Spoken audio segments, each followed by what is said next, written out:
ಹಾಸನ ಜಿಲ್ಲೆಯಲ್ಲಿ ಸರಣಿ ಹೃದಯಾಘಾತದ ಬಳಿಕ ಅಲರ್ಟ್ ಆಗಲಾಗ್ತಾ ಇದೆ. ಕೊನೆಗೂ ಕೂಡ ಆರೋಗ್ಯ ಇಲಾಖೆ ಎಚ್ಚೆತ್ತುಕೊಂಡಿದೆ.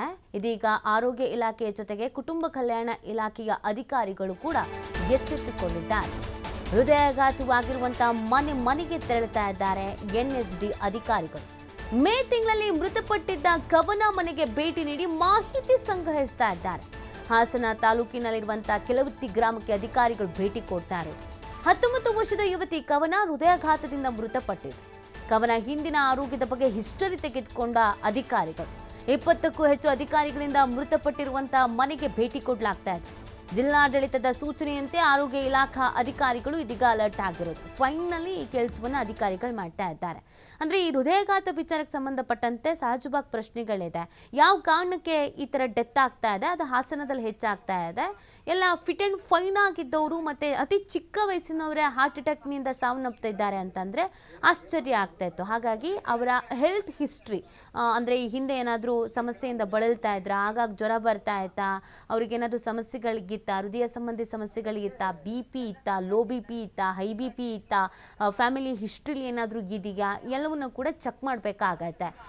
ನಿದ್ರೆ ಕಮ್ಮಿ ಮಾಡ್ತಾ ಇದ್ರಾ, ಓದ್ಕೊಳ್ಳೋದಕ್ಕೆ ಅಂತ ಬೇಗ ಎದ್ದೇಳ್ತಾ ಇದ್ರಾ, ಅಥವಾ ಸ್ಟ್ರೆಸ್ಫುಲ್ ಲೈಫ್ ಏನಾದರೂ ಇತ್ತ ಅವ್ರದ್ದು, ಎಲ್ಲವನ್ನೂ ಕೂಡ ನೋಡಬೇಕಾಗತ್ತೆ. ಆ ಕಾರಣಕ್ಕಾಗಿ ಇದೀಗ ಅಧಿಕಾರಿಗಳು ಮನೆಗೆ ಅಂದರೆ ಯಾರೆಲ್ಲ ಹಾರ್ಟ್ ಅಟ್ಯಾಕ್ನಿಂದ ಸಾವನ್ನಪ್ಪಿದ್ರು ಹಾಸನದಲ್ಲಿ 23 ಮಂದಿ ಅವರ ಮನೆಗಳಿಗೆ ಇದೀಗ ಅಧಿಕಾರಿಗಳು ಭೇಟಿ ಕೊಡ್ತಾ ಇರೋದು. ಅವ್ರ ಬಗ್ಗೆ ಅವರ ಕುಟುಂಬಸ್ಥರ ಹತ್ರ ಮಾಹಿತಿಯನ್ನು ಕಲೆ ಹಾಕುವಂಥ ಕೆಲಸವನ್ನು ಮಾಡಲಾಗತ್ತೆ. ಯಾಕಂದರೆ ಈಗಾಗಲೇ ಅನೇಕ ವೈದ್ಯರುಗಳು ಇದಕ್ಕೆ ಸಂಬಂಧಪಟ್ಟಂತೆ ಮಾಹಿತಿ ಹಂಚ್ಕೊಳ್ತಾ ಇದ್ರು.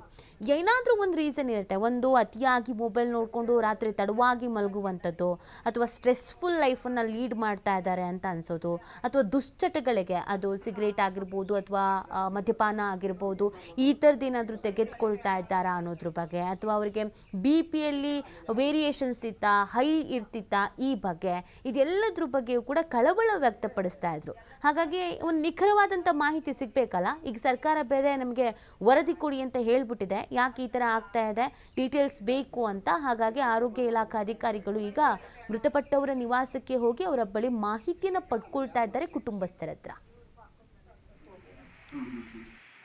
ಅಷ್ಟೊತ್ತಿಗೆ ಎಲ್ಲ ಸುತ್ತಾಕೊಂಡು ಎಲ್ಲ ಅಷ್ಟೊತ್ತಿಗೆ ನೀರೆಲ್ಲ ಕುಡ್ಸಕ್ ಹೋಯ್ತಾರೆ. ಆಯಿಲ್ಲ ಅಷ್ಟೊತ್ತಿಗೆ ನಿಧಾನಕ್ಕೆ ಬಿದ್ದಿರೋದು.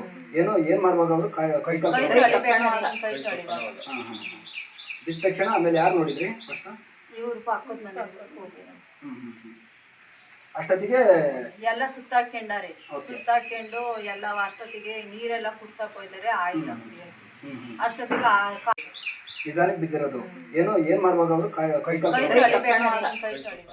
ಈ ಬಗ್ಗೆ ಮತ್ತಷ್ಟು ಮಾಹಿತಿಯನ್ನು ನೀಡ್ತಾರೆ ನಮ್ಮ ಪ್ರತಿನಿಧಿ ಪ್ರಕಾಶ್. ಇದೀಗ ಆರೋಗ್ಯ ಇಲಾಖೆ ಅಲರ್ಟ್ ಆಗ್ತಾ ಇದೆ, ಕುಟುಂಬ ಕಲ್ಯಾಣ ಇಲಾಖೆ ಕೂಡ ಕೈ ಜೋಡಿಸಿದೆ. ಯಾವ ರೀತಿಯಾಗಿ ಕಾರ್ಯಗಳನ್ನು ಮಾಡ್ತಾ ಇದ್ದಾರೆ, ಇದೆಷ್ಟರ ಮಟ್ಟಿಗೆ ಈ ಹೃದಯಾಘಾತ ಯಾಕಾಗ್ತಿದೆ ಅನ್ನೋದಕ್ಕೆ ತಿಳ್ಕೊಳ್ಳೋದಕ್ಕೆ ಹೆಲ್ಪ್ ಆಗುತ್ತೆ ಅಂತ. ಹಾಸನ ಜಿಲ್ಲೆಯಲ್ಲಿ ಸರಣಿ ಹೃದಯಾಘಾತ ಆಗ್ತಾ ಇದೆ. ಸದ್ಯಕ್ಕೆ 26 ಜನ ಹೃದಯಾಘಾತಕ್ಕೆ ಈಗಾಗಲೇ ಮೃತಪಟ್ಟಿರುವಂತಹ ವಿಚಾರಗಳು, ಮಾಹಿತಿಗಳು ಬೆಳಕಿಗೆ ಬಂದಿದೆ. ಹಾಗಾಗಿ ಕುಟುಂಬ ಮತ್ತೆ ಕಲ್ಯಾಣ ಇಲಾಖಾ ಅಧಿಕಾರಿಗಳು ಈಗಾಗಲೇ ಅಲರ್ಟ್ ಆಗಿದ್ದಾರೆ ಅನ್ನುವ ಮಾಹಿತಿ ಲಭ್ಯವಾಗಿರ್ತಕ್ಕಂಥದ್ದು. ಹಾಸನ ತಾಲೂಕಿನ ಕೆಲವತ್ತಿ ಗ್ರಾಮದ ಕವನ ಎಂಬುವ ಯುವತಿ, ಸುಮಾರು 18-19 ವರ್ಷದ ಯುವತಿ ಕೈ ತೊಳೆಯೋದಕ್ಕೆ ಹೋದಂತಹ ಸಂದರ್ಭದಲ್ಲಿ ಹೃದಯಾಘಾತವಾಗಿ ಮೃತಪಟ್ಟಿದ್ರು. ಅಂತಹ ಮನೆಗೆ ಇವತ್ತು ಬೆಳ್ಳಂಬೆಳಿಗ್ಗೆ NSD ಅಧಿಕಾರಿಗಳು ಈಗಾಗಲೇ ಕವನ ಮನೆಗೆ ಭೇಟಿ ನೀಡಿರ್ತಕ್ಕಂಥದ್ದು. ಕವನ ಯಾಕೆ ಮೃತಪಟ್ಟರು, ಜೊತೆಗೆ ಅವರ ಹಿಂದಿನ ಹಿಸ್ಟ್ರಿ ಹೇಗಿತ್ತು, ಅಂದ್ರೆ ಅವರ ಆರೋಗ್ಯದಲ್ಲಿ ಏನಾದ್ರೂ ವ್ಯತ್ಯಾಸ ಇತ್ತಾ, ಜೊತೆಗೆ ಅವ್ರಿಗೆ ಏನಾದ್ರೂ ಬೇರೆ ಕಾಯಿಲೆ ಏನಾದ್ರೂ ಇತ್ತಾ, ಈ ರೀತಿಯಾದಂತಹ ಕೆಲವೊಂದು ಮಾಹಿತಿಯನ್ನ ತೆಗೆದುಕೊಂಡಿರುವಂತದ್ದು. ಜೊತೆಗೆ ಅವರ ಏನು ಮೃತಪಟ್ಟಂತಹ ಸಂದರ್ಭದಲ್ಲಿ ಅವ್ರನ್ನ ಅಂತ್ಯ ಸಂಸ್ಕಾರ ಮಣ್ಣು ಮಾಡ್ಲಾಯ್ತಾ ಅಥವಾ ಏನು ಚಿತಾಗಾರಕ್ಕೆ ಕೊಡ್ಲಾಯ್ತಾ ಅನ್ನುವ ಮಾಹಿತಿಯ ಎಲ್ಲವನ್ನು ಕೂಡ ಈಗಾಗಲೇ ತೆಗೆದುಕೊಂಡಿರುವಂತದ್ದು. 20ಕ್ಕೂ ಹೆಚ್ಚು ಸಿಬ್ಬಂದಿಗಳು ಮನೆಗೆ ತೆರಳುವಂತಹ ಕೆಲಸಕ್ಕೆ ಮುಂದಾಗಿದ್ದಾರೆ ಅನ್ನುವ ಮಾಹಿತಿ ಇರುವಂತದ್ದು. ಕುಟುಂಬ ಕಲ್ಯಾಣ ಇಲಾಖಾ ಅಧಿಕಾರಿಗಳ ಸೂಚನೆಯಂತೆ, ಜೊತೆಗೆ ಜಿಲ್ಲಾಡಳಿತ ಕಳೆದ 2 ದಿನಗಳ ಹಿಂದೆ ಒಂದು ಮೀಟಿಂಗ್ ಕೂಡ ಮಾಡಲಾಗಿತ್ತು. THO ಮತ್ತೆ DHO ಆ ಮೀಟಿಂಗ್ ನಲ್ಲಿ ಭಾಗಿಯಾಗಿದ್ರು. ಜಿಲ್ಲಾಧಿಕಾರಿಗಳ ನೇತೃತ್ವದಲ್ಲಿ, ಲತಾರವರ ನೇತೃತ್ವದಲ್ಲಿ ಮೀಟಿಂಗ್ ಕೂಡ ಆಗಿತ್ತು. ಅವರ ಸೂಚನೆಯಂತೆ ಈಗಾಗಲೇ ಗ್ರಾಮಗಳಿಗೆ ಭೇಟಿ ನೀಡಲಿಕ್ಕೆ NSD ಅಧಿಕಾರಿಗಳು ಹೋಗ್ತಾ ಇದ್ದಾರೆ ಅನ್ನುವ ಮಾಹಿತಿ ಇರುವಂತದ್ದು. ಮೊದಲನೇದಾಗಿ ಹಾಸನ ತಾಲೂಕಿನ ಕೆಲವತ್ತಿ ಗ್ರಾಮದ ಕವನ ಎಂಬುವರ ಮನೆಗೆ ಈಗಾಗಲೇ NSD ಅಧಿಕಾರಿಗಳು ಹೋಗಿ ಭೇಟಿ ನೀಡಿ ಅವರ ಕುಟುಂಬಸ್ಥರ ಮಾಹಿತಿ ಜೊತೆಗೆ ಈ ಹೃದಯಾಘಾತಕ್ಕೆ ಸಂಬಂಧಪಟ್ಟಂತೆ ಅವರ ಕುಟುಂಬದವರ ಹಿನ್ನೆಲೆಯನ್ನು ಕೂಡ ತೆಗೆದುಕೊಳ್ಬೇಕಾಗತ್ತೆ.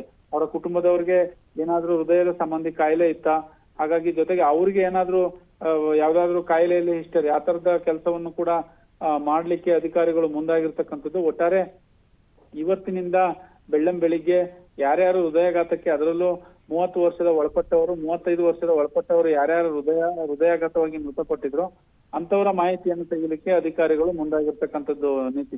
ಓಕೆ, ಥ್ಯಾಂಕ್ ಯು ಪ್ರಕಾಶ್ ತಮ್ಮ ಡೀಟೇಲ್ಸ್ಗಾಗಿ. ನಿಧಾನಕ್ಕೆ ಬಿದ್ದಿರೋದು ಏನೋ ಏನ್ ಮಾಡ್ಬೋದು ಅವರು ಕೈ ಕಾಲು ಬಿದ್ದ ತಕ್ಷಣ ಆಮೇಲೆ ಯಾರು ನೋಡಿದ್ರಿ ಫಸ್ಟ್? ಇವ್ರು ಪಕ್ಕದ ಮನೆ ಹೋಗಿ ಅಷ್ಟೊತ್ತಿಗೆ ಎಲ್ಲ ಸುತ್ತಾಕೊಂಡಾರೆ. ಸುತ್ತಾಕೊಂಡು ಎಲ್ಲ ಅಷ್ಟೊತ್ತಿಗೆ ನೀರೆಲ್ಲ ಕುಡ್ಸಕ್ ಹೋಯ್ತಾರೆ. ಆಯಿಲ್ಲ ಅಷ್ಟೊತ್ತಿಗೆ ನಿಧಾನಕ್ಕೆ ಬಿದ್ದಿರೋದು ಏನೋ ಏನ್ ಮಾಡ್ಬೋದು ಅವರು ಕೈ ಕಾಲು